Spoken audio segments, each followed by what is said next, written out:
Hello, half a day. What can we do with COVID-19 as the lockdown is going on and as the researchers are trying to decipher the effectiveness of social distancing, coming up with a new vaccine? The question for you and I are, what can you and I do? Apparently, there's something exciting that you can do, very, very powerful, that even affects the mechanism, the immune defense of your body. I'd like to share with you an experience where I'm working with nurses. Some of the nurses, they take vitamin D for bones to protect them from osteoporosis. But since taking this vitamin D, 10,000 units, some people need that much, the nurses have not had the flu. What does weather have to do with your health? Apparently, when the sun goes down, when there's overcast for 3 days, vitamin D goes down, people go to their urgent care with runny nose, cough, flu, influenza. And usually that comes during the winter time. But when the sun starts coming out in April, vitamin D starts coming up, the flu goes down, only to recur when the sun goes down in the autumn and going to the winter, and vitamin D starts going down and people start having the viral problems again. Here's the study that shows ICU patients, COVID-19 patients. They have found that vitamin D significantly deficient in patients with COVID-19, especially the ones in the ICU. You can see more than 84% of patients in the ICU are vitamin D insufficient or deficient. The patients that are on the floor, only 57 or so percent are deficient. Interestingly, 100% of patients in the ICU with COVID-19 whose age is less than 75, 100% of them have vitamin D insufficiency. So not just because of their age, but it might have something to do with not enough vitamin D to protect them.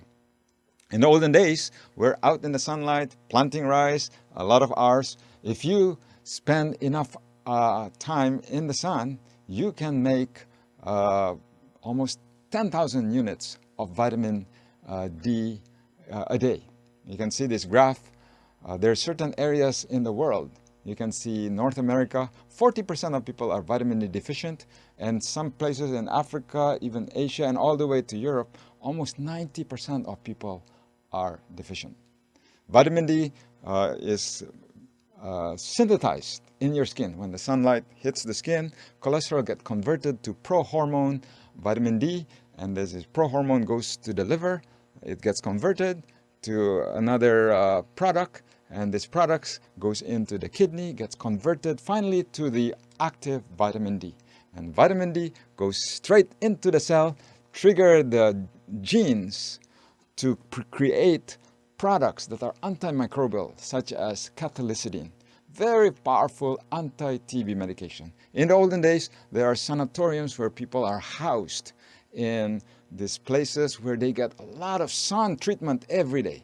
And as you can see in the graph, vitamin C works inside the nucleus and trigger the production of cathelicidin and other products that help fight virus and even turn off cancer.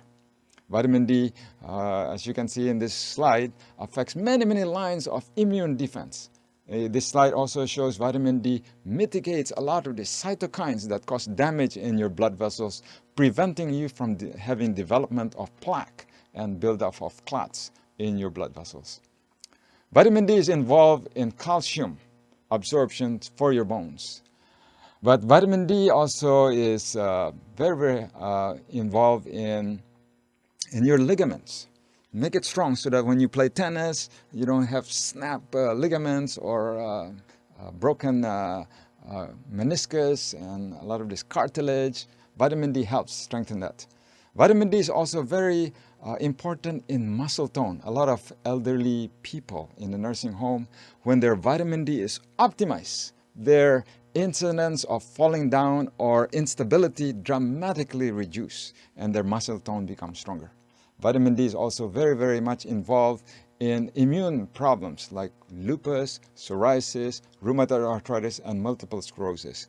Vitamin D also is very involved in gut function, protecting you from leaky gut and preventing you from having a lot of toxins coming in from bacterial byproducts in the gut affecting the brain. Here's a study that shows how elderly people, you can decrease your risk of decline of mental function, memory problems, when you have vitamin D sufficiency. Those who are insufficient in vitamin D have a rate of decline 2.5 times faster than those who are more adequate in vitamin D. As you can see, vitamin D, you can make almost 10,000 units a day. The body makes it, and this might be considered a physiologic dose. You make 10,000 units a day. And studies have shown that the level of blood all the way to 140 is considered, there's no evidence of toxicity. In fact, all the way to 300 nanomoles per liter. No toxicity whatsoever. Toxicity begins once they pass 375 nanomoles per liter. So 10,000 units will get you here in the upper quartile. Most people, 10,000 is needed to get them there. 5,000, a lot of people would be needing 5,000 to get them in the middle. 2,000 barely get you in the lower end. So toxicity doesn't begin until people are taking 40,000 units a day. So 10,000 units is relatively, the study shows that 10,000 is still considered normal, even if you hit 100 or a little bit over. But ask your doctor for specific guidance on this. Interestingly, a lot of our workers in the sun, like construction workers, we see them in the clinic, and I find vitamin D deficiency. People working out in the sun, but their level of vitamin D is low. Why? Is it because they're wearing very thick clothing or sunblock? Or it might have something to do with chemicals that interfere with the production of vitamin D, like coffee, soda, alcohol, and cigarettes. So the take-home message today, if we can eliminate those chemicals that interfere with the production of vitamin D, and then go up on your powerful foods like fruits and vegetables, and then take in this fresh air and sunlight. Let nature heal you. And then, best of all, the sun light, especially the sun that we need in our hearts, called the sun of righteousness. May he dwell in your life and brighten your day today and bring you health of body and mind and soul. May you get blessed, and until we meet again, God bless.